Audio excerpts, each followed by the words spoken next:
Let's fight, folks. Let's fight. Welcome in the ring. Happy Tuesday. Wherever you're joining us from, on Twitter, on Facebook, on YouTube, welcome in the ring to each and every one of you. And we're privileged to have you here with us, guys. Welcome in the ring. Welcome. We're so happy that you guys are here. Welcome, guys. Welcome. Good to see each and every one of you. Let's get ready. Hope you guys are great wherever you're joining us from this evening. Hope you guys are great wherever you're joining us from this evening. It's our privilege to have each and every one of you with us this evening.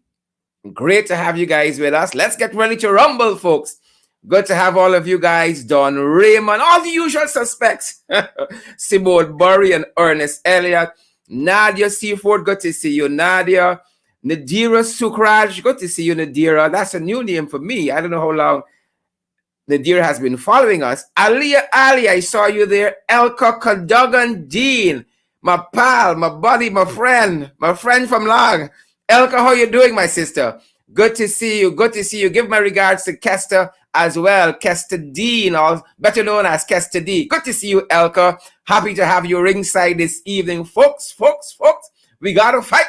They're telling us not to fight, but we gotta fight, folks. We gotta fight. Let's get ready, folks. Let's get ready to fight. We got to fight. We know what we gotta do. Let me play this bell once more for Elka. Good to see all you great folks in the ring this evening. Denise Welchman, Alexis Arthur. Good to see you there, Alexis. And I know Alexis is joining us from Wickenham. And I want to say a big good night and shout out to all the Wickenham folks, Alexis Arthur and their entire family. The entire village, the entire community of Wickenham. Beautiful place. Love it there in Wickenham. Love me some Wickenham. Good to see Winston Granada joining us from Brooklyn, New York. Winston, Grenadian Island Extra. Granada. Good to see you, Winston. Blossom Fraser and Gwyneth Jones. I see Angel Wade is watching us as well. Good night to Angel. Good night to Atala, Wade, Duncan, wifey. Good to see all of you folks tuned in. Albert Morgan as well. Good to see Stacy Wade and Edward Wade watching us there from Region 5, Yeovil, the Bestville. Good to see you there, my in-laws, all the folks in Region 5, number 28, Bushlot, all those fantastic places. Rosignol. Good to see you folks there in Region 6, New Amsterdam, Corriverton, all those fantastic places. Good to see Diane Lewis Gittins joining us this evening and Albert Morgan. Naomi Morris present. Good to see you, Naomi. Folks, you know, when you come on, what we got to do, we got to share the live stream. And I am making sure I got my notes ready. I start talking to y'all. I ain't even open my notes yet. Y'all see story here? And I'm asking y'all to head up. I got my notes, but I ain't got it open. I don't have it open. Folks, so privileged to have all of you here with us this evening. Fantastic night to each and every one of you. Coretta Braffett from Linden. Coretta Braithwaite. Folks, I tell you, a little extra. Good to see Candy, Naleen Inderjeet, and Mark Crawford. Good to see Mark Crawford there from Region 6. Candy, Naleen Inderjeet. Good to see all of you fantastic folks ringside tonight. Coretta Braffett, all the way from Linden, the mining town of Linden. Folks, that's my tongue. I was born in Linden, just in case y'all know. So if y'all want to know where I get my little virago this from, where I get my little fighting spirit from, is Linden I from? I want y'all know that. Bauxite, mining town, Linden in your skin. Was born at Mackenzie Hospital. Shout out to all the nurses there at beautiful Mackenzie Hospital and all of the health centers and all the hospitals there. Wisma Hospital. Good to see all of you folks. Good evening to all of you guys. Welcome in the ring, Claudine LaRose Duqua. A very good evening to Margaret Nelson, right out of Charleston, South Carolina. Good to have you with us. Margaret Nelson, again from Charleston, South Carolina. Alexis Arthur, as I said earlier on, from Wickenham. Good to see you there, Alexis. And Gail Alicock. Gail, how are you doing tonight? Gail. Good to see you, Gail Alicock, joining us, folks. Claudine is joining us from Kokwani. And I heard there was a lockout of teachers there in Kokwani. Claudine, I know you holding down the fort for us there in Kokwani. Claudine LaRose Dukwa, good to see you, Claudine. I see Orwin Don Cook as well is with us. Onessa Wardine. I see Burn Real and Proper Clark. Burn Real and Proper Clark. Folks, I love these fancy names. Burn Real and Proper Clark. Good to have all of you guys in the ring. Mary Fraser, Nicole Yaw, all of you fantastic people, welcome in the ring. And folks, if you're new to us, you know when you come in the ring, you got to share the live stream, share it back to your profile, share it back to your pages, share it back wherever y'all come from. Wendy Denny, Lisa Pitt, Yolanda Moore, Pinky Alicock, all the Alicocks, Denny's, London Welchman, Cheryl Gillis, all you fantastic folks, share the live stream. Sister Mercy, good to see you, Sister Mercy from Brooklyn, New York. I see we have some folks out of St. Lucia. Joylyn Cook is joining us from the west side. I also recognize Christelle Brandt Richards. Pardon me, somebody get spot. Mrs. Richards joining us from New York. Good to see you, Christelle. Fantastic artist. And Christelle, listen to me. I put you on the spot. You got to come a night, set yourself up, set your mic, set your music, and come and do something nice for us. Come and do a nice piece for us. We need that in this country. We need something uplifting in our spirits. So Christelle Brandt Richards, Mrs. I'm putting you on the spot there. Get your body ready. Get your song ready. Get your old voice. I know you got an old voice. You got a voice of an angel. I see Elizabeth Williams. Big shout out to all the brands there in Brooklyn, New York. All the brands in Guyana as well. Rowena Cummins, good to see you as well. Oswald Elias, good to see you there, Oswald. Diane Gravesandi and Sandra Arjun. Folks, it's all this time I call in names, about 8 minutes now I call in register. Good to see all of you folks. I see, is it Aristobellas, Azorio Alcahim, Aristobellas Azorio Alcahim, fancy name. Oswald Elias, good to see you as well. All of you fantastic folks joining us from around the world. Good to have each and every one of you with us.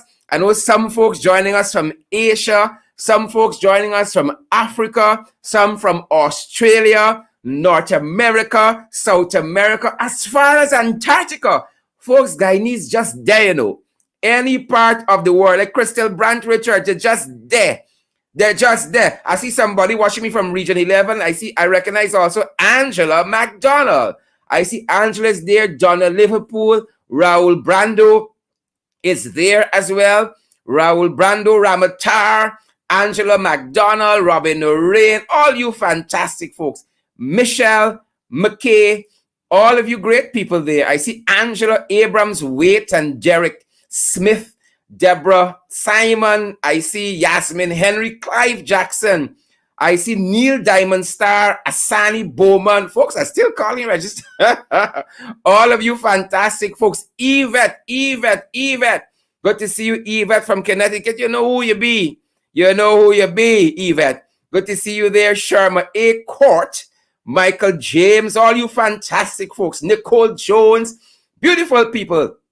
And you guys know, as you come into the ring, Candy Blair and Andrew Cuthbert, we got to share the live stream. We got to share. And you know, as you're sharing, folks, they say we bad, you know. They say we bad. There meet nobody in this world like Ringsiders. We fight to the finish. We fight to the death. And so, Ringsiders, you know, by this time, you're getting your popcorn and your cokes and you're assembling in the trenches. We're assembling in the trenches, folks, and we know what we got to do when we're in the trenches. We're assembling in the trenches, folks. We got to fight. Because we know the trenches are going to come in the trenches, in the comment section, and they're going to throw the punches. They're going to throw their misinformation, but I know y'all going to dismantle them. Y'all going to dismantle the ideology. Y'all going to dismantle the fake and false thinking, all the false premise. That's how we fight. And then when we go to a higher plane, Where we go to a higher plane, you all know we now moving into that higher plane. We wrestle not against flesh and blood, but against who? Principalities and powers. Yep, principalities and powers. That's when we go to the next level. That's when we escalate to the other level and we bring all the big guns. Good to have all you folks. So Ringsiders, assemble in the trenches. Assemble in the trenches. Who in the trenches tonight ready for the battle? Who in the trenches ready for the fight? Huh? Who in the trenches ready for the fight? We got to fight, folks. You think these people can just roll over? No. That's the strong man. They're not going to roll over. Oren Baker. I see Patricia, Asana, and Chevron Cumberbatch. Destiny, I see you in a little bit, girl. Destiny, I see you in a little bit. What happening? Talk to me. Andrew Cuthbert and Candy Blair. Good to see you there, Candy. All you fantastic folks, as you come on the live stream, you know you got to share the live stream. Assemble in the trenches. Assemble in the trenches to dismantle the trenches. Good to see you there, Leslyn Alves, Bettino Nichman. Again, Josie Wales, fancy names. Filio Asang, good to see you, Filio. It's Lisa, good to see you. Folks, it's Lisa. Cheryl Gillis, good to see all of you fantastic people. Rudy Hines, and Marilyn Seaford. Folks, great to see each and every one of you. I am so excited to head into the hot topics tonight. I am fired up, folks, and I am ready to get me into some hot topics. Are you guys ready tonight? Are you guys ready for us to get into the hot topics? Folks, it is Unplugged Tuesday, and I know my guests, they're going to come and they're going to unplug on some issues that are very near and dear to them because we see what's happening in our country. We see what's happening in our country. And if you guys who are in the diaspora are so passionate, about what's happening back home, imagine how we feel. We got to take back our country, folks. We got to take back our government from these Nakavakamites, from these Philistines, from these Jebusites. We got to take back our country. You guys see the direction it is going in? We got to take our country back, folks. I want to see those emojis. What is the mood out there tonight? How are you guys feeling out there in social media land, in the Twitterverse, in the Facebook sphere? How are you guys feeling there on YouTube? I want to see those emojis. Folks, I really want to see those emojis tonight.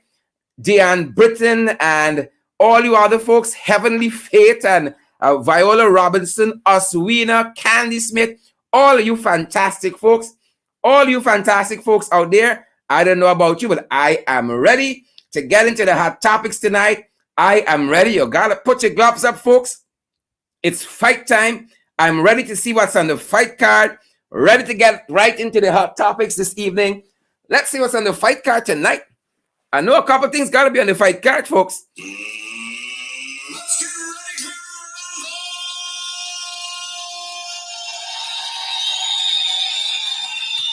All right. And I am ready to get to it. Folks, let's see what's on the fight card for this evening. And we turn our attention right away to some international news, folks, to some international news. And we are looking to see what is happening in Canada. And we fast. And we got people in Canada. You think we got folks in Canada? We got folks in Canada like Selena Fraser, and all the other folks there. We got some folks in Canada, and we are following what is happening with this election. Out of Canada, we see that Justin gone back.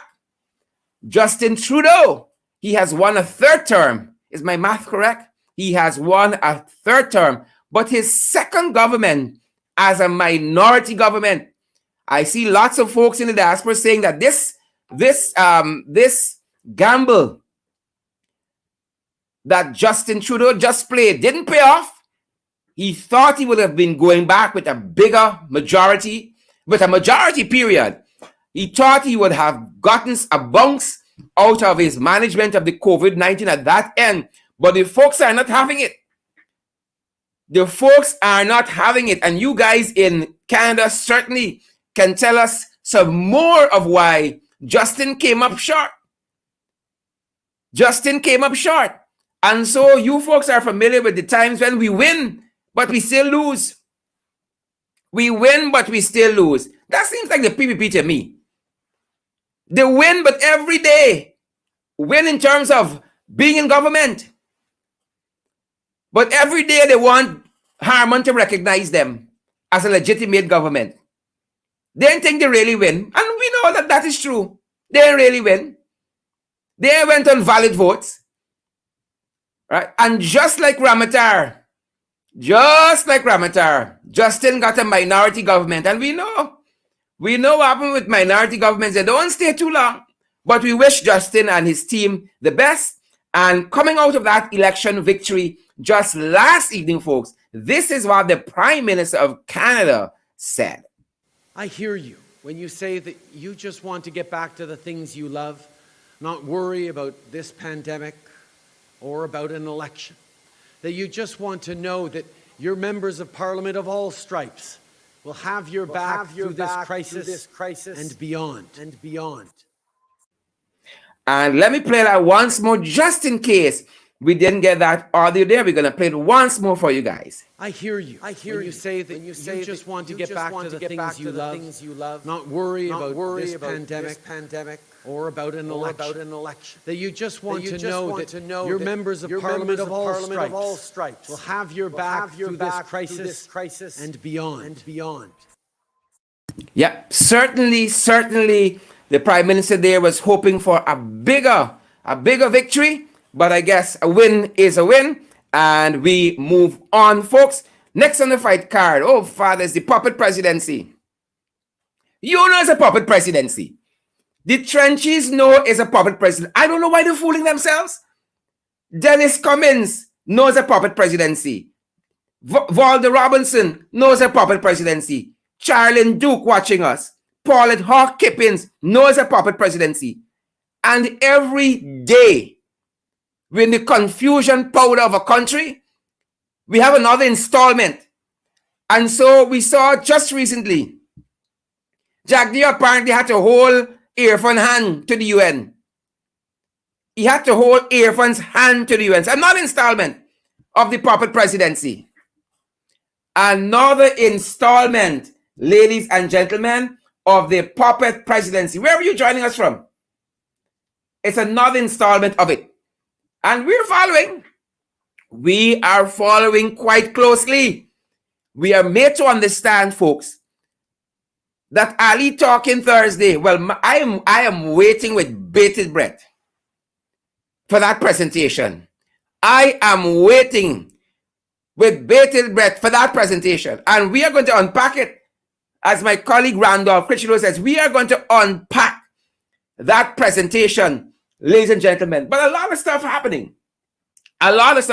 We saw there at the UN today, Ali was meeting with the president of Ghana, Nana Addo Akufo-Addo, long name, Nana Addo Danwa Akufo-Addo, the president of Ghana. He was having what they call bilateral engagements, bilateral meetings on the sideline of the opening of the UN General Assembly. But strange enough, like Ifraan only good for bilateral meetings. But this is what you see in a puppet presidency. So here on the sidelines of the opening of the General Assembly there at the UN, Ifraan having a meeting with Addo, but Jack Dio has been announced as the person who is leading a delegation to Ghana. Jack Dio leading a delegation to Ghana. So Ifraan can't go to Ghana? Boy, you have to get a Canadian visa to go to Ghana. We don't know if he get back a Canadian visa yet. Ifraan can't go to Ghana. So you had Santoki who came, met with Ifraan, and then it was Jack Dio just recently who led a delegation to Suriname. Y'all see the puppet presidency? Folks, y'all better share this live stream. The guys must be laughing us in the international community. When they see stuff like this, they must be laughing at us. They must be laughing us to scorn. And just yesterday, Ladies and gentlemen, just yesterday, we said that Irfan, somebody got to teach Irfan the protocols of wearing a suit. Because he ain't getting it. He ain't taking learning. He ain't taking learning. Is either then teaching that at Ifraan University, or when he went UG, and he followed before he finished. They said he followed in second year UG. Well, you know who don't make it at UG is go Ifraan University. He didn't take the course. When you stand up, you're supposed to button your suit. Man, Ado, teach him something, the man. Nano, Ado, Danwo, Akufo, Ado. Teach Irfan something, the man. When you stand up, you button your suit jacket. Unless you're too big and the thing can't meet. You button your suit jacket. Come on, Irfan. You're on the international stage. Act accordingly, the man. You're on the international stage. Represent me, the man. Don't embarrass me like that. You button your suit. You button your jacket. Huh? And you know, people got a little way. If you don't know how to operate, you look and see what other people doing and you follow suit. No pun intended. You follow suit. So when you look around the room, Irfan, and you see everybody got the jacket button, you button your jacket too. If you know to eat with knife and fork and you at the big table and you watch and see what people picking up. Watch and see what the proper people picking up and you follow. Don't embarrass me like that on the international stage. So Jagdio goes to Ghana. Jagdio goes to Ghana. And Irfan Ali will be home alone. Here in the trenches. Moving on, folks, it's crisis. It's a crisis on the COVID front home. It's a crisis on the COVID front home, ladies and gentlemen, and things aren't getting better at all. Things are not getting better, and I want you guys to share the live stream. The international community needs to hear this. The diaspora needs to hear this. Region 11 needs to hear this. Audrey Tom, I hope you're hearing. Gillian Ferguson, Don Raymond, Paulette Hicks, Maxine McDonough. I hope you guys hearing. Brian Soka, share this live stream. So it's a crisis on the COVID front here. Last night, folks, I told you, Frank can know too much. Frank doesn't know too much. And that is part of the reason why we're in this mess that we're in. Frank is part of the reason. Full of incompetence. Full to the brim and running over. So the CDC yesterday said, the CDC says persons who are traveling internationally now should be vaccinated by a regime of recognized drugs internationally, recognized vaccines internationally. If you have not taken one of those recognized vaccines, then you have to take a couple of weeks and take the vaccines, and then you can travel. That is on this recognized list. Frank, he don't understand that. Frank is telling the Center for Disease Control, that international, he don't understand. He want me to unpack that and break it down for him. And I told you, this is a government that don't seem to understand a lot of things. Priya was asked, what is the legality of locking teachers out of school? She said she didn't study for the question. Refer to the AG. And I told you guys, at his last press conference, Jagdio was asked a question about a cabinet decision. He said, he don't go to cabinet meetings plenty. You all understand why this country in confusion? You get a sense why we are where we are? Folks, y'all better share this live stream. Y'all better share this live stream. And so the CDC just today again came out and said, no travel to Guyana because of the pervasiveness. You see, I put up the language a little bit. The pervasiveness of COVID-19, the ubiquitousness of COVID-19 is all over, especially the variant. And so the CDC has said, if you don't have a reason to travel to Guyana, do not go there. Do not go there. They say, if you have to go, Make sure you're fully vaccinated. So the CDC, this is the Center for Disease Control. There's a lot that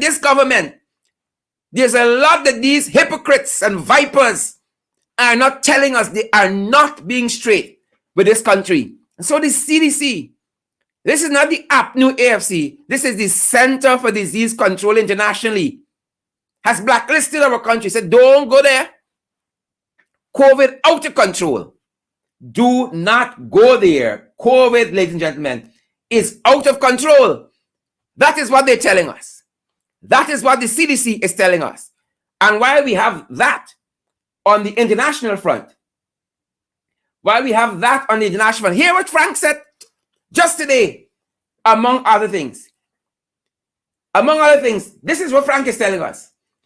He said that we may have underestimated the COVID numbers because people are not getting tested. Underestimated. So if you think there are 30,000 persons who are COVID positive, it could be 60 or 90. The Minister of Health told the nation today, we have underestimated COVID numbers because people are not getting tested. I thought they said they're doing thousands upon thousands of tests. So how come it is now that people are not being tested or not getting tested? According to one report, ladies and gentlemen, it says here that September has had the highest number of COVID-19 infections, yet the Minister of Health says that the number of people actually infected with COVID-19 could be much higher since people are not opting to get tested. He said that the limited COVID-19 testing in most regions might signal that the reports of the number of people infected are artificially low and are underestimated. And folks, we have a huge incidence of COVID-19 here, COVID positive persons. And so if those are conservative figures, which we have said all the time, we feel that they are fiddling with the numbers, we gone. And so just today, you had 5 more COVID deaths, taking the country's total to 738. And we had 141 new cases of COVID-19 in the last 24 hours. And so there are 3,680 active cases of COVID-19 and 30 persons in the ICU. And Frank Anthony, the incompetent Minister of Health, is saying that those numbers could be underestimated, could be conservative. And while that is happening, ladies and gentlemen, oh my Lord. Well, if you all see what's happening in the schools, if you all see what is happening in the schools, over 22 schools have already closed because either teachers are COVID-19 positive or students are COVID-19 positive. Over 22 schools and counting. Over 22 schools and counting. The incompetent Minister of Education says some of these are panic closing. Because the teachers are scared, the school administration is scared if they hear a parent or a student or a fellow teacher has COVID-19. They hurry quick and close the school. It's panic closing. But that they have issued certain protocols, like isolating the students, sanitizing the area. Business must go on as usual. That is the aim of this country. The status quo must remain at all costs. The status quo, ladies and gentlemen, must remain at all costs. And as I said to you, there have been a number of additional schools since that last list that I gave to you. For instance, ladies and gentlemen, y'all better share this live stream. In addition to that list, we can report that North Georgetown Primary is closed. Lenora Primary is closed. Maria's Pleasure is closed. This is in Wickenham, if I remember correctly. Arapaima Nursery School in Region 9 is also closed. Hopetown Primary has some suspected cases, and they are awaiting the results of some tests. And let me correct this. The penultimate thing I said it. Arapaima Primary has some suspected cases as well. And they're awaiting word from the ministry whether they should close or not. Whether they should close or not. And folks, we are receiving word that the COVID protocols are kicking in certain places now, like the fire service. The Guyana Fire Service will be enforcing the COVID protocols from Monday. What does that mean? What does that mean for you? That could be a good question. The fire service says no blue book, no vaccination card, no entry. No vaccination card, no entry. So if your house burning down and you don't see the fire service turn up, it might be because the fireman outside the fire service gate and cannot enter. If your business on fire and you don't see the fire engine turn up, the fire tender, it could be because the fire service folks have been locked out because they're exercising their constitutional right. My body, my choice. And I don't want the vaccine. And folks, we encourage everybody who wants the vaccine to take it. But nobody should be forced to take it. As many persons who want the vaccine should take it. But nobody should be forced to take it. We are not saying by any means, don't take the vaccine. We have consistently said on this program, get all the information and make an intelligent decision where the vaccines are concerned. And today we saw teachers locked out at Kokwani. We saw teachers locked out also at 1 Mile Linden, among other places. Among other places, ladies and gentlemen, and we're going to continue to monitor that. Moving on very quickly, guys, as you guys share the live stream here on the program, Now, Pauline. Lots of people want to have Pauline okay. Pauline Sukhai, Minister of Amerindian Affairs. Used to be Indigenous Affairs, but they are like the Amerindian Affairs. Now today, ladies and gentlemen, Pauline saw a correspondence on social media or somewhere. And Pauline didn't read it. She just posted. She just posted, ladies and gentlemen. Minister of Amerindian Affairs. You know, enough of them drop out of school early, you know. Now, this was the minister.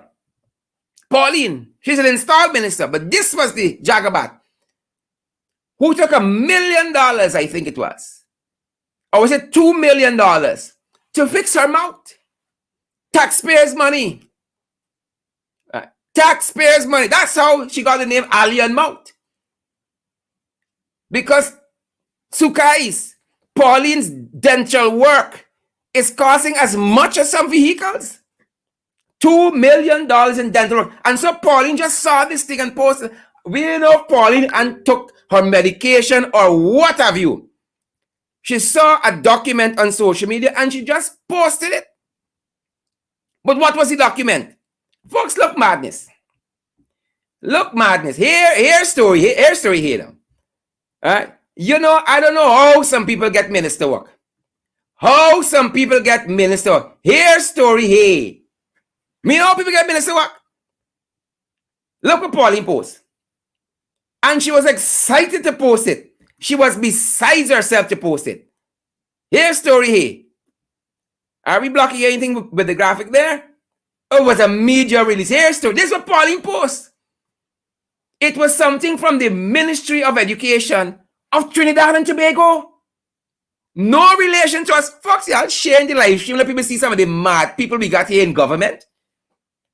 Gear up secondary school students. But it's something that doesn't concern us here. Trinidad post a media release, which read, ladies and gentlemen, Ministry of Education wishes to advise that secondary schools throughout Trinidad and Tobago will be physically reopened on August 4th, 2021 for fully vaccinated students of Form 4 to 6 for both teaching and practical sessions. I don't know if Sukhai is a minister in Trinidad and Tobago. I don't know, but don't concern me. As far as I know, don't concern me. Well, if Sukhai take 2 million to fix your mouth, how much are I gonna cost? How much Sukhai I gonna cost taxpayers? That is what I want to know. You see the kind of mad people we have here? If that is how much Sukhai take to fix your mouth, if we got to fix Sukhai, I know. Ladies and gentlemen, how much is that going to cost us? How much? Signs of the times. Signs of the times. Not Sukhai alone. A lot of people going cuckoo. Signs of the times, ladies and gentlemen. A baby was chopped to death today. And our thoughts and prayers go out with the family of this child chopped to death. And I want to read the account out of Trinidad, because that is where the incident occurred, in Trinidad and Tobago. In Trinbago, I want to give you some of what it said there. I want to give you some of that. And here is what it said. It said that over 24 years of domestic abuse suffered by a Tarodale family, culminated in the killing of one of their youngest children, a 1-year-old girl, during a bloody cutlass attack on Sunday night by a rejected lover. Little Soraya Williams, who celebrated her first birthday in June, was chopped on the head. She was chopped on the head. My God. My God. And forehead as she sat in the lap of her grandmother. Soraya's grandmother, Michelle Williams, and mother Nikita Williams used their bodies as human shields over the infant as the man repeatedly swung the cutlass at them in the gallery of their home in Scion Drive, Phase 1. As she tried to fend off the cutlass, Michelle, 50, was chopped to her right wrist, and 2 fingers were chopped and fractured on her left hand. Signs of the times. What is more, folks? What is more? I'll just read a small additional piece. Michelle Williams being comforted by one of the granddaughters, a photograph shows. The man retreated only after relatives and neighbors went after him upon hearing the screams of the family. He hid in a room until police arrived at the scene.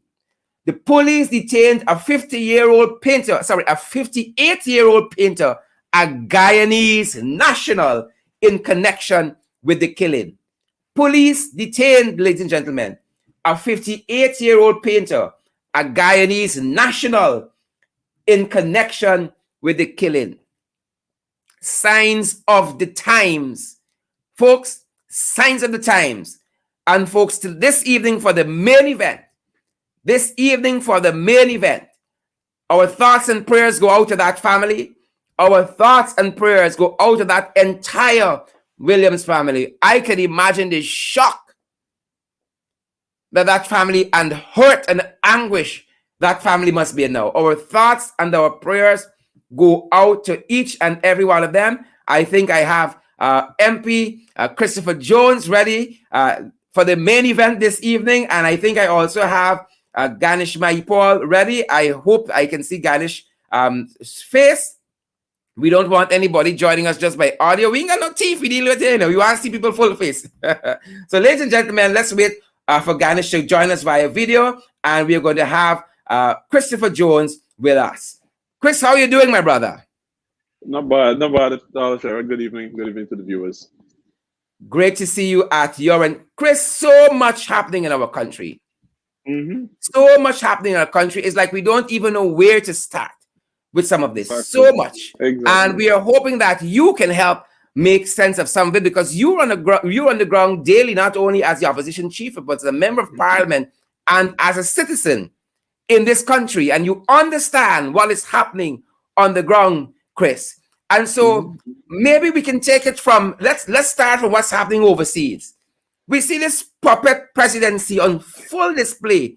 Oh, judge you like a shadow. He ain't giving Ifraan a chance on the international scene. What happening here, Chris? You know, one of the photograph that you published earlier, Sharon, actually has Robert Prasad and Irfan Ali a back of Bharat Jagdeo as he was greeted, one of the foreign persons there. But if you look at the expression on both Irfan Ali and Robert Prasad's face, that alone is telling a story. It appears that Irfan Ali is asking Robert Prasad, why you bring this man here? And Robert Prasad looked back at him and his expression says, like, you realize this is the man that running the show, you know? And, you know, a lot of the foreign leaders who are currently there in New York, in Manhattan, are very much aware of what is happening in Guyana in terms of Irfan Ali and his presidency. They know for certain that he's not. Case in point, Bharat Jagdeo just returned from Suriname. As you know, the Suriname president led a delegation here in Guyana. And speaking to one of the officials there from Suriname, they said that nothing was achieved in Guyana with the visit that they made here because of what was happening in Mexico. And it is noteworthy to remind your viewers that what was happening in Mexico was that Bharat Jagdeo was in Mexico. And Yes. when Bharat came back to Guyana, Bharat Jagdeo then had to travel to Suriname For the official state visit. For the official state visit. Correct. Chris, we're joined by MP Ganesh Mahipaul this evening, and I should alert viewers that Ganesh is also a member of the Public Accounts Committee, a very important committee in Parliament. Those persons who are joining us around the world. Ganesh, welcome. Thanks, Sherrod. Thanks for having me, and good night to yourself and Chris, and of course to your faithful viewers. Great. On the home front, and Ganesh, I'll give you a chance to talk on what has been happening internationally with this UN visit. It seems as though, you know, Irfan can't catch a break. Irfan, like, he got on training wheels, so his hands got to be held, and, you know, he got to get his bottle in his mouth and all these various things. Yeah, well, I don't know what is it that we can expect from the visit other than us wasting taxpayers' money, because it seems as though he can't achieve anything. And it just seems as though we're heading nowhere with him at the helm there. And I am not sure what is it that he is going to say in terms of to our people. And when he comes back, what is it that we can expect in terms of anything different other than the confusion that currently exists in our country. And the confusion seems to continue, and he is not focused on fixing the broken sides of our country, but rather gallivanting all over the place, changing his suit. I see he took your advice in one of the pictures, but I see he still continues the same way. But I don't know what learning. So Jagdeo has just let us state visit to Suriname. He's coming back now to go to Ghana. He's going to Ghana next month. What happened to Irfan? Irfan doing on state visits? He can't go Ghana. He can't go there without Bharat Jagdeo. So it's madness. And then we see closer to home now. My God, folks, it's purgatory. I don't know how else to describe it. It's confusion powder. It is protest after protest after protest. Look what's happening with the sugarcane workers. I thought they said that they had solved that problem. They met and they had an agreement with the people from Albion, but I see the cane cutters are still out there. You know, we see what's happening in Essequibo. We see what's happening in other places. They don't have a handle on domestic affairs. And then you have two fifth wheel to a coach. You have Phillips and you got Teixeira. But Sherrod, we have to also focus on the hypocrisy of the way, in terms of the way they have handled the sugarcane workers versus the nurses and teachers. And I think that is very appalling, to say the least. One would have expected them to treat everybody with equity and some degree of respect. I mean, they have C. Paul Narain there brokering a deal. But what happened is Coretta MacDonald, who is also a GTU representative, not capable of brokering a deal in terms of bringing some degree of relief to the teachers. And are the nurses and doctors not equally important as the sugar workers? Everybody should be treated with some degree of respect. And I think people should pay some degree of attention to the unscrupulous manner in which this administration has handled the various protest actions. And as soon as the sugarcane workers down tool, it was a different approach altogether. It is duplicitous and hypocritical. But I think at the same time too, we have to remind your viewers that when it came to the two budget that was passed in the National Assembly, and the people boast about the two largest budget ever. To date, the public servants have not received a single cent, whereas the sugar workers have received two increases in wages and salary. So that alone answers the question in terms of how they treat public servants as opposed to sugar workers, because they see the sugar workers as essentially a political tool that they have to use, that they benefit from when it comes to election time. And of course, the ethnicity of the two groups is nothing new to anybody. We are quite aware of it. So we know exactly what is at play. And that's why when we talk about political and racial discrimination in Guyana, it is so blatant that those with the jaundiced eyes can see that is racial and political discrimination in this country. And so you have that. You have a multitude of protests happening on the ground. Again, Phillips and Teixeira are known quantities. Nothing is going to be achieved through them. And then you see there's the other front, the police force. I mean, like, I haven't seen nothing like what's occurring in the police force in the last 5 years. I know the trenches won't want to hear that. The Jagabats won't want to hear that, but it is the facts. What the hell is happening in the police force? Sharon, What's happening there? Let me first of all, and I must do this, there are police men and women who are serving us with distinction.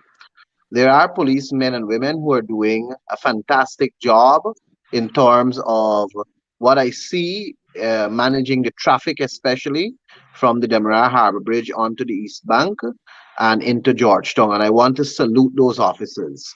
They stand in the scorching sun and they direct the traffic and they try their best to ease it. But you see, sometimes it is necessary for us to respect and to give credit where it is due to some of these officers who are doing an extraordinary job.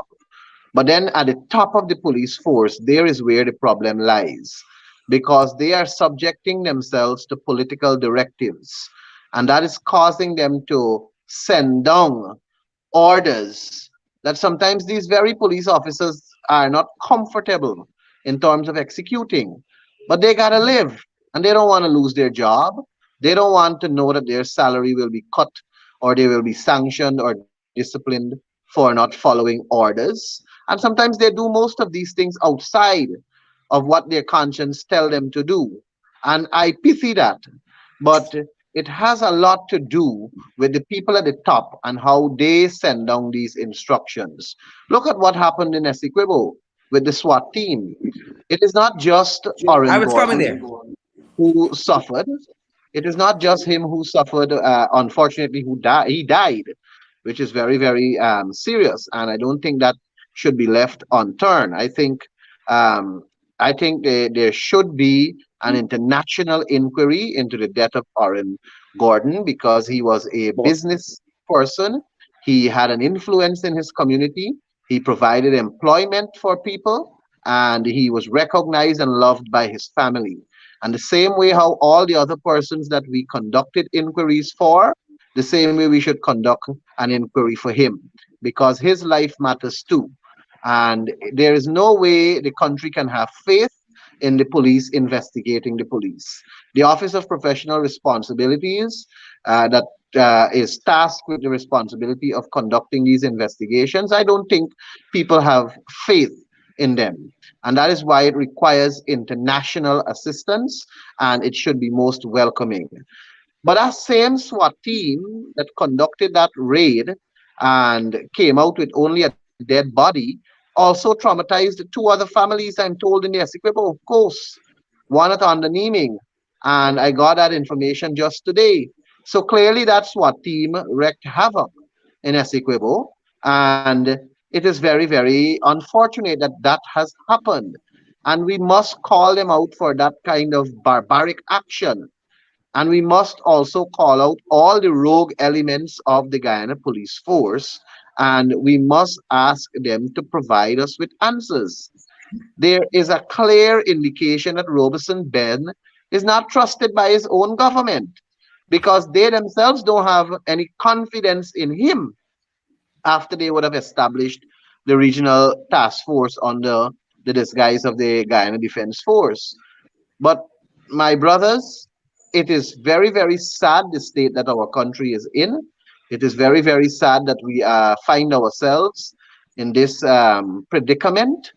And the only way out for me is to put the People's Progressive Party in a corner or in a barrel and roll them out to the Atlantic Ocean. If I I think may, that I will add right there. First, Sharon, let me just remind your viewers that this month, September, marked 1 year since the incident that occurred at my house, which involved the Ghana Police Force. Oh And yeah. I said Happy that to say this. anniversary, Chris. Well, I said that to say this, that essentially the People's Progressive Party Civic only know to rule with an iron fist. They only know to rule by brute force and ignorance. And the Ghana Police Force, under the 23 years under the People's Progressive Party Civic, that is exactly how they operate. They are used as a tool, that they are weaponized to carry out the political bidding of the People's Progressive Party Civic. You spoke earlier, Sharon, about protests all over the country. And the one way that dictatorship or dictators crush protests is by use of the Ghana police, well, it's used by police force. And we're seeing that. It is no secret that over these past couple of months, we have the largest number of people who are now unemployed. It is no secret that right now in the marketplace, the average Guyanese, the cost of living is soaring so high that the average Guyanese cannot afford And to I want to zero in on that just now, Chris. Right there. They can't afford to feed their children every single day. And the only resort is to vent their legitimate discontent. And that is by way of protest. So the police is used again by the PPP as a tool to crush any such protest. They will go into communities, predominantly African communities, and they will intimidate and threaten those communities. That is what happened in Dartmouth. It was not by accident. Dartmouth was targeted. Just today, there was another shooting in Leopold Street, another African community. And you will see that happening throughout the country because that is how the People's Progressive Party Civic can rule. The only way they know to rule is by using the Guyana Police Force to intimidate and bring fear into the community. Yeah. Chris, as you're on, I hope those folks on your page sharing this live stream, those folks on the Christopher Jones Facebook page, and I hope all of you have taken the opportunity to share the live stream on that economic front. So we see what's happening socially, the protests, we see what's happening with COVID, we see what's happening with the police force in the public security sector. But economically, we saw the first budget last year, September, 329.5 billion, and they had a fancy team. Our plan for prosperity, protecting our people in a COVID-19 environment. How is that going? How are they going for y'all? Strengthening democracy. How they going and the rule of law? Incentivizing economic growth. Well, that's for the private sector, friends. And job creation. How the job creation going, Ganesh? And enhancing welfare. That's September. The budget theme for this year was a 383.1 billion budget, was a path to recovery, economic dynamism, and resilience. How they going for y'all? Money is circulating? That's right. All the throwing money left, right, and center. They cannot get the economy to move. Why is that? Besides the fact that there are crosses. I don't know what you're talking about, Sherrod. There is economic dynamism in this country. There is a lot of economic dynamism in the clique of the People's Progressive Party. You see how they're looking good now? They're getting more money in their pockets. Yeah, they're swelling up. They're big. There is economic dynamism for them. And everybody who's sitting at home quietly and saying nothing, they're having economic dynamism too. Yeah. So unless the people stand up for what they believe in, unless the people make their representation, and but clearly, Ganesh, there's no economic dynamism for public servants who 2 budgets later have not gotten any raise of pay. There's no economic dynamism for the private sector workers whose minimum wage is stuck at 40,000. There's no economic dynamism there. It's just those at the top. That is why the public servants and the private sector workers, they have a brain of their own, like how you and I have ours. And there will come another election in this country, and they have factual evidence to compare and contrast the coalition's manner of governing and the PPP's manner of governing. And they will have to use their brain and recall that when the coalition came to office in 2015 and they had a first budget, there was an increase for all public servants. There was an increase in old age pension. There was an increase in disposable income, and people's their pockets were heavier The than it trenches was don't want to hear in about that. They want to hear that. Let's burn them. 2015. Yeah. And 2015, 2016, 2017, 2018, 2019, there were significant salary increases. I remember at one time the private sector was complaining that y'all giving too much increases, Yeah. too much money you're putting in the public sector pockets. Public sector workers. There came 2020, we had a budget. I think in September, no salary increase for public servants. 2021, we still are waiting. Yeah. And that installed minister, Joe Hamilton, talked about engaging the private sector to move that minimum wage from 44,200 to something livable. Something livable. Listen, at the end of the day, before Chris comes in, I believe that the Guyanese people, we have the ability to make that deduction, to draw that comparison, and the facts can speak for itself. You and I and Christopher Jones, we don't have to defend the coalition anymore. As Chris said, the jaundice of eyes can see that the coalition is way better than this installed regime. But clearly, Pauline has seen a lot of things. And all these charlatans that they have there, their time, their days are numbered. And the borrowed robes they have found themselves in, they will soon have to take it off and go back to where they came from where they were in 2015 and 2016. Ganesh, I hope you're not attacking that pantsuit that Gail had on yesterday at the swing in when he said borrowed ropes. I hope that is not a slight. That's not shade you're throwing there. Because we don't attack people on this program, especially females. Especially females. Great ahead, Chris. So just a few days ago, I think last week to be correct, we heard from Irfan Ali addressing the nation, marking International Day for Democracy. And he spoke at length about elections and former elections and previous elections and so forth. And you and Ganesh, all of us, been constantly saying that where democracy is concerned as it relates to the People's Progressive Party, it only relates to an election. Yeah. It doesn't speak for the PPP. Yeah. Democracy doesn't speak about good governance and inclusive governance and all of that. And I said that to say this, that essentially with those budgets that were allocated, those 700 plus billion of the taxpayers' dollars that were allocated, the People's Progressive Party Civic used those monies to reward their supporters by way of the COVID cash grant, in which you saw blatant racial and political discrimination across the length and breadth of this country. Then recently, they used those same monies, the taxpayers' monies, from those budgets, and they allocated monies to farmers. Now, we know a lot of our farmers across the length and breadth of the country suffered, but you had massive corruption in the allocation of those resources to the extent that I will very soon, in a few days, be sharing names of Canadian citizens who doesn't do any farming. We got to expose them. We got to expose them and receive as much as $8 million from that same farmers grant that was happening there. Massive corruption. Christian, on that note, there was widespread accusations. They're not accusations. There was widespread indictment of the PP government for that COVID-19 cash grant and even the flood relief corruption. So much so that Irfan himself asked for a forensic audit. Now, Ganesh friend, Deodat Sharma, the Auditor General, told this nation of big people. Big people. His audit of the COVID cash grant is being hampered by COVID. Now you know, Chris, and you know, Ganesh, the trenches know, the Hepatites know, the Jagabats know, the Crosses know. If Granger buy a pen, Yeah. that one to add it. Yeah. Granger wear a new white shirt.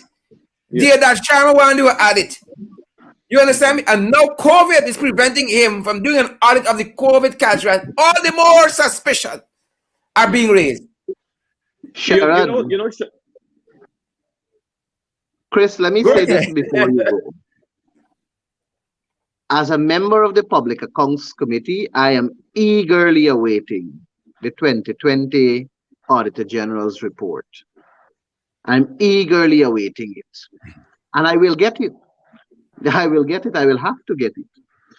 And we want to zoom in on the COVID cash grant. We want to zoom in on the education cash grant. And we want to zoom in on the farmers cash grant. But let me tell you something, and I'm going to say this here on your program. There is a young lady that works at the Auditor General's office. And she is the wife of the current senior minister within the office of the presidency with responsibility for finance. In other words, she's Ashni Singh's wife. And I am told, and I am told this in confidence from my source, but I must let you and your viewers know that Miss Singh plays an integral role in selecting the auditors that go out and conduct audits for the Auditor General. Interesting. When I heard this, I was put on pause because I had to process that information. First, what I seem to have a problem with is the seniority of this young lady in the Auditor General's office. Not that she's not qualified or competent. I do believe she's qualified and I do believe she's competent. A conflict of interest. Where does conflict of interest comes into play? Your husband is the Minister of Finance of this country. And the Auditor General's office is supposed to be responsible for the auditing of the state finances. And when you have people from within the Auditor General's office, auditors and staff members making contact with members of the Public Accounts Committee and other parliamentarians, and they're saying to us that this young lady is responsible to send out auditors, and then they make the claim that she selects who to go and do which audit. It begs the question as to the honesty of the report that comes out from the Auditor General's office. But I am not going to cast any aspersion or draw any conclusion as yet. Because I can cast them and draw them. I will too. And the other members of PhD, Jordan Fitzgerald, David Patterson, and Juretta Finance, we are well informed as to what is happening at that office. And we are awaiting the report. And I can assure you, Christopher Jones, and all your viewers, that big things will come out. We will dissect it and we will make some revelations from it. Believe me, we are prepared to do it. And Ganesh talking about big things. I like that you spoke about big things. Let me give our viewers around the world a little bonus talking about big things. I heard a minister building a big house in Pleasance. I heard a minister building a big fire house in Pleasance, in Sparandam to be particular, I'm trying to get the address at I think it's 101 or 110 Sparndam, and it Yep. said the house, the trucks going in there is so big, it's mashing up the Buffalo. road. And I want us to take a look at that very briefly.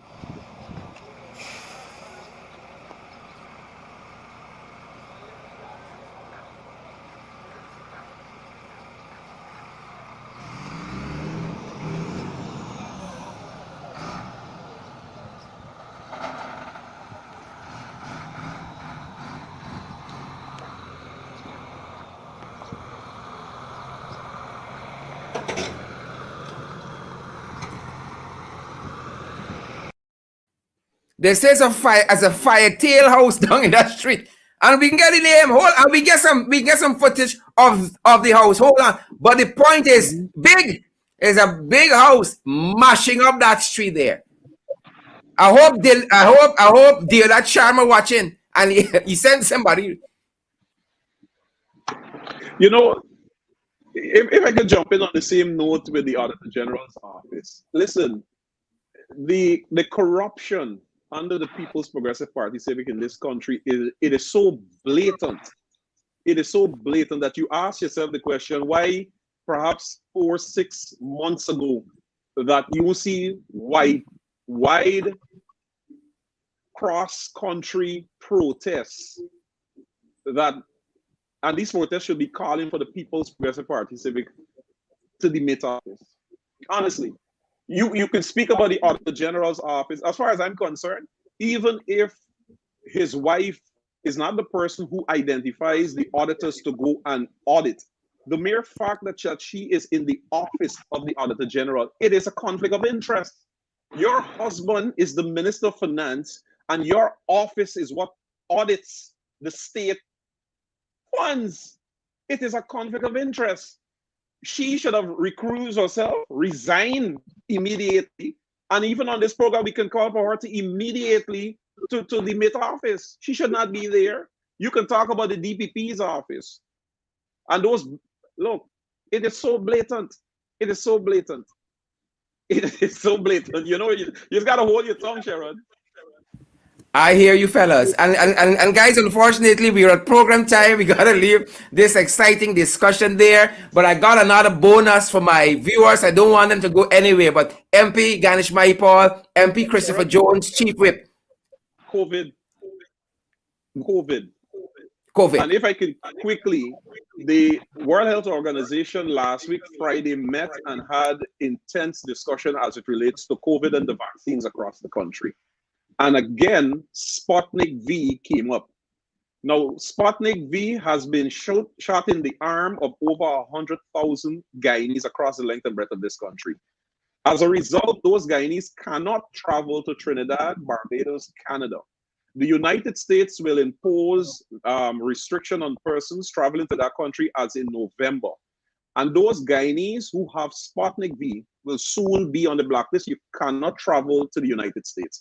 The World Health Organization has advised persons who have taken Sputnik V vaccine that they should wait at least 28 days after the second dose, and then they should go and get another vaccine in their arm. This takes us back to what we have said on this program and many other programs before, and what the leader of the opposition called for earlier this year, that the government should put a halt on the Sputnik V vaccine. And the government held fast. They never took that seriously, and they continue to put Sputnik V in the arms of Guyanese. As we stand now, over 100,000 Guyanese who have Sputnik V vaccine can't travel to different parts of the world. Further to that, I lost the point. Apology. Oh, further to that. Now, we are pushing as a country, like many other countries, to obtain herd immunity. And we were told up to like a few weeks ago that we have some 400,000+ people who have taken the vaccine. Now you minus that 100,000+ who have received Sputnik V vaccine. That means we're down to about 300,000. So we're nowhere close to herd immunity. And we wouldn't get there anytime soon, because it was a challenge, one, to get people to take the vaccine. Now you have to go back and say to them that, listen, if you took Sputnik V, you have to take another vaccine. It's a crisis. brought upon the people of this country by the People's Progressive Party Civic. Sherrod, all I want to say is that the people of Guyana need to stand up and speak out. Thank you. Mike Sherrod, your mic. I say thank you, Ganesh. Thank you, Christopher, for sharing the information with us this evening. Thank you, fellas. Thank you for having us. And I'm going to show to the Guyanese people, I'm going to show you guys how we got into this crisis. I'm going to show you guys for the bonus this evening, how we really and truly got into the crisis we are in. We didn't get it by ourselves. It is the leadership that we have had that brought us into this crisis. So don't go in a place. Bear with me for 2 more minutes. Don't run away yet. I want to show y'all how we got into the crisis that we in. Listen to your boy. If you want to know how and who led us here, listen to them. And this will give you an indication. This will give you a clear indication. Not rocket science. If everybody stays at home and you don't do anything, the infection rate will plummet. It will come down to 0 if you're locked in your homes and you don't come out. And you would have less deaths. You know the moment you open up that more people will become infected because they come out of their homes now. They have to go to markets. They have to get about their daily business. People are going to get infected if that happens. And then the numbers will climb. And if more people get infected, a few more will die. Unfortunately, that's the reality.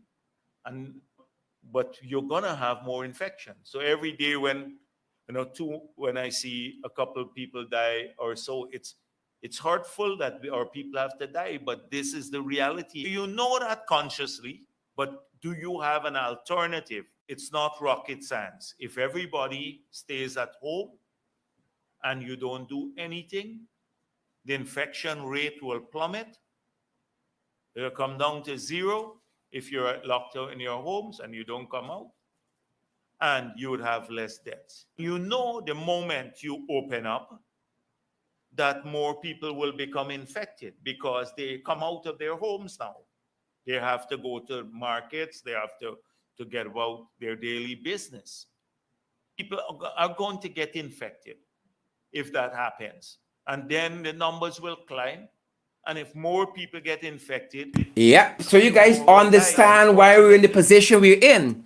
You understand why we're in a position we're in. And more people are getting infected. You know why? Because they have placed their friends in the private sector above the ordinary citizen.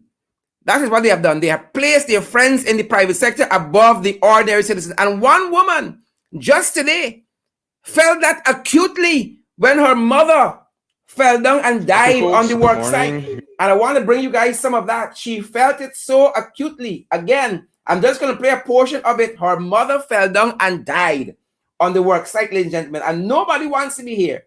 Nobody wants to be here. I want to play some of that for you. The woman's mother dropped down and died on the work site. Here's just a portion of that. Just a portion. Y'all better share the live stream. You better share it. Here's that. We're here live at the David Prasad Investment Limited in Happy Acres, where a security guard fell down moments ago and died.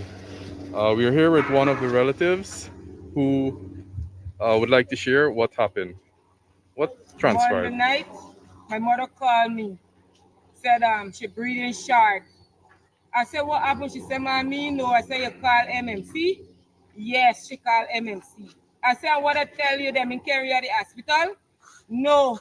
They said, oh, them in get nobody to relieve me. So I can't, they can't come before she go to the hospital. Shark blowing to come. I take long before I come, but more than half an hour because I'm waiting to see if they're going to carry her to the hospital. When I do come, even until then, and I don't know how long before then she wasn't feeling good because I got a call from my sister. So when I come with the car now, she telling me nobody didn't come yet to release she, so she can't go to the hospital. I say, hello, leave the workplace because if you dead, Today, tomorrow, I'm going to find somebody for go down there. So, and I take out my mother and carry she away at the hospital. Anyhow, she was at the hospital. She seek doctor medication and everything, and she go. Last night, she come to work. This morning, we going to get the news that my mother fall at the hospital and at the workplace. And knock she head. Now, you know that this woman is 65-year-old. Tell her the back. She alone walking, saying that she's Lance Corporal and she alone got to walk. A 65-year-old woman ain't even walking properly because she does get knee problem. And she alone at the back. That MMC get me mother at the back. She alone for far long and then me know is when the check will come for check. I don't know is what time he come and check. It's then he know that me mother far long and dead. That is what going on here. Them tell you gotta take vaccine. Vaccine get me mother lie down there. Because if they say vaccine, the worker them if they don't get vaccine, then can't come to work, they may send them home back and go get vaccination card. So if you don't get enough worker, tell me how can she alone work? She alone got to work? Is she alone have to work there because they didn't get enough staff? You tell me, and if you're feeling good, you got to come to work. I got the next cousin in the workplace. She foot swell up big, then she put on pumps and come. My next cousin, she see period, she got to come to work. Everything. Then me, you can't sit and then come to work. You got to come to work. That is what MMC doing, people. And if you don't get the vaccine, you got to go home. So they short the worker. So me mother alone got to work here. You tell me if video this place and see this whole big place, me mother alone, 65-year-old. 65-year-old woman. You tell me for work at this big place, video this big place, for see how me mother alone must walk down here. Eh? No. Look what's here, but drive for me mother head. Drive over. Here we have the manager almost drove on the woman. He didn't see the body there. Look at they might knock off because they won't look at you. Look how she put so big that she got them all. At the David Prasad investment.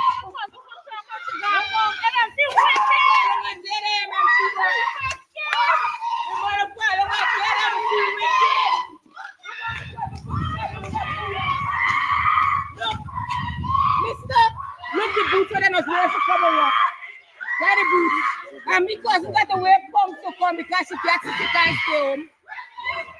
She can't stay home. It's all you got to get. So this is the scene currently in Happy Acres at MMC. Sorry, at the David Prasad investment. An MMC security worker collapsed and died. Signs of the times, folks. Signs of the times, signs of the times, signs of the times in Guyana. You all pray for us. You all pray for us. We need it. We need it, folks. We need it. Thanks for joining. That's our program for this evening. I'm going to stick around and greet some folks. I'm going to stick around and give some folks a shout out. Folks, pray for us. Pray for us. That's our time this evening. Thank you for joining us. We know some of you running off to other places, running off to work, heading home. Thanks for joining us this evening, guys. And as we do our bit of housekeeping every evening, guys, we need your support as well. We need your support as well to keep our program going, to keep growing, to expand. We ain't banking y'all money for ourselves. I promise you that. We're not doing that. Every cent is being poured back into this program. And very shortly, we're going to give you guys a sense of what we have been doing, and what we want to do and how we want to expand. And don't say, somebody must be giving Duncan them a lot of money, so I don't need to give. Folks, we need your help. Each and every one of you who come and view the program and benefit from it, ask us how you can help. At the Cash App platform, it's $, in the ring 592. If you all know me, you all know I hate to beg. But we have to do it because we need your help. It is $, at Cash App in the ring 592. The $, in the ring 592. At PayPal, it's in the ring 592 at gmail.com. It's in the ring 592 at gmail.com. At MMG, that's our indigenous Guyanese Cash App. MMG, it's 627-6963, 627-6963. And if you've been watching us every night, you know you can also get any queries on that very number on WhatsApp, 627-6963. Any queries you have, we're going to try to give you some guidance there. We're also available at Western Union and MoneyGram. Help us to move forward, folks. Thanks for joining us. And that is our bit of housekeeping for this evening. So again, with that, our thoughts and our prayers, of course, ladies and gentlemen, go out to this family. Go out to this family here. This woman who died just today on her work site, 65-year-old Yvette Wilson. 65-year-old Yvette Wilson, an MMC security guard, collapsed and died at the David Prasad Investment Complex, East Coast, Demerara. Our thoughts and prayers go out to her family this evening. Thank you all for joining us. Wherever you joined us from this evening, folks, we got to stay in fight mode. Don't let anybody tell you anything different. Stay in that posture. Stay in that posture. We got to fight, folks. Thanks for joining us. Wherever you joined us from around the world, wherever you guys joined us from. I said joined us. I get it like the PPP. Wherever you guys joined us from, Karen McFoy, all of you pleasant folks, Amanda Daniels. If you haven't had a chance to share the live stream, do that for us. Share before you go. Don't only come and view and you suck up all the information. You eat up all the food and then you're gone and you didn't even say thanks. Share the information. And those folks who have already come on board with us to help us to move forward, to help us expand. Guys, thank you from the bottom of our heart. Guys, you may have seen, I don't know if you saw it, but folks say they're watching something on social media, they're watching something on their smart television, and then there's an ad cussing out Duncan. Duncan is saying, let's fight. And then at the end of the ad, you hear, do you want to fight or do you want to develop your country? Do you want to fight or do you want to develop your country? Folks, the people spending money on us, the folks spending money on us, we want to grow. We have to contend with them. And we're going to continue to do that. We're going to contend with them in the ring. We're going to contend with them on our terms and on our turf. We're going to contend with the Jagabats. Good to see all of you. It's Michelle Solomon, Gavin Beresford, Ramona DeRush. Good to see you, Ramona. Even though I don't agree with what you're saying there, Ramona. Good to see you. Nonetheless, thanks for joining us here in the ring. Abby, good to see you there. Abby, let me get back and see. I see, is it N.K. Roberts? How do you pronounce that surname? ICYNE. 6276963. Send me a WhatsApp message how I can pronounce that name. I see Michelle Williams is with us again this evening. Good to see you, Doc.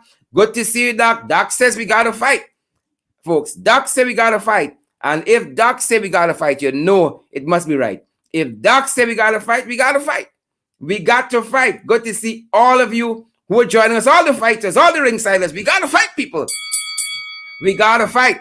We got to fight. Gavin Beresford, Natasha Austin. I see also, who is Rick? Natasha Austin, who is Rick? Who is Rick? Who is Rick? Shout out to Rick. Shout out to Rick.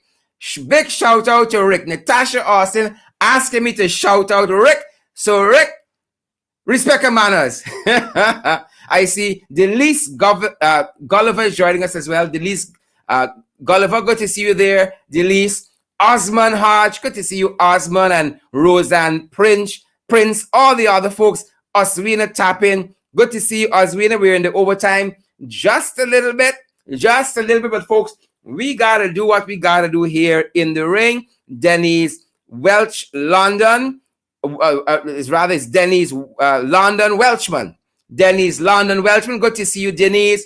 Joan Holder, good to see you as well. And Joan, indeed, our condolences to 65-year-old Yvette Wilson's family, our home circle there. Our thoughts and prayers go out to you guys. I see Brent Mentor is with us this evening. Good to see you, Brent. Good to have Brent in the house with us. Brent is joining us all the way from Texas. Folks, we are so privileged to have you guys join us from around the world. And y'all know we're not exaggerating when we say around the world because y'all know who y'all be. We know who he is. And y'all know who y'all be and where y'all join us from. Good to have each and every one of you. Brent, thank you so much for spending this time with us all the way from Texas. I see Joel Alexander. Joel, where you're joining us from this evening. Great to see you nonetheless, Joel. Eye Candy Lisa P. Got a punch, Lisa. Chanel Chanel Mitchell, good to see you. Chanel, good to see you. Petula Boyce. And again, she's saying condolences to the family. Marlissa Parkinson Rose, good to see you, Melissa. Marlissa Parkinson, good to see you. I'm hearing that Rick, I just give a shout out to. Rick is a Jagabat. Nonetheless, we always say, all are welcome in the ring. You're a Jagabat, you're a Trenchy, you're welcome to.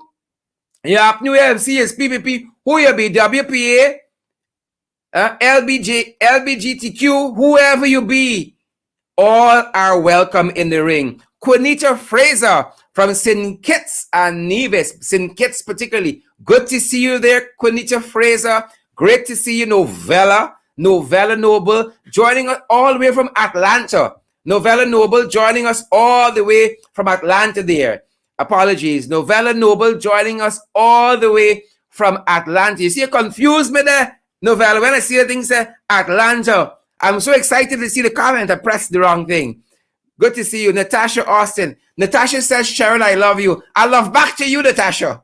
I love back to you. Good to see you, Natasha. Doreen Van Veal, great to see you. Great to see you as well, Doreen. Natasha says, I love you, Sharon. I love you, Sharon. Well, Natasha, I love back to you, girl. I love back to you. Love back to you. Rayon Norris, good to see you, Rayon. Jolette Asana, I guess I see you here. It's Michelle. The name gone by so quickly again. Candy. Good to see you, Candy. Still with us, Candy. Naleen Inderjeet. And I thank you for that blessing, Candy. Great to see all of you guys. Raquel Peters. Great to see you, Raquel. And all the other folks. The I thirsty. I gotta go. Kim Walker, good to see you. Ingrid King, great to see you as well. Great to see you, Ingrid. Wherever you guys are joining us from. I see Charlene Jordan is joining us from Atlanta too. Charlene Jordan joining us from Atlanta. Folks, I was in Atlanta recently. I ain't capping. I was in Atlanta recently. The only regret is that I didn't have some more time in Atlanta. That is the only regret. But we got to correct that soon. Some more time to explore the city. Some more time to get to understand the people and to meet more of the Guyanese community living there. That was my only regret. But so great having each and every one of you in the ring with us this evening. I'm still looking for some other names I can call, like Shiraz Khan. Shiraz, you mightn't like we, but we happy you here. You might not agree with us, but we happy you here, Shiraz. Rami Leander. Good to see you, Rami. Good to see you, Rami Leander. They fight them, Rami. Fight the Jagabats. Gavin Beresford, good to see you as well. And Mark Allman. I see Coretta is still with us. Coretta Millington. Raquel Peters, great to see you as well. Thank you guys for joining in the ring this evening. It has been our pleasure. As you go, guys, remember to social distance, wear your mask, sanitize, practice all the COVID-19 protocols that are in place for your health and your safety, that of your friends, family, and loved ones as well. Stay safe, guys. And we're going to see you guys right back here tomorrow evening. Thanks for joining us. Stay safe.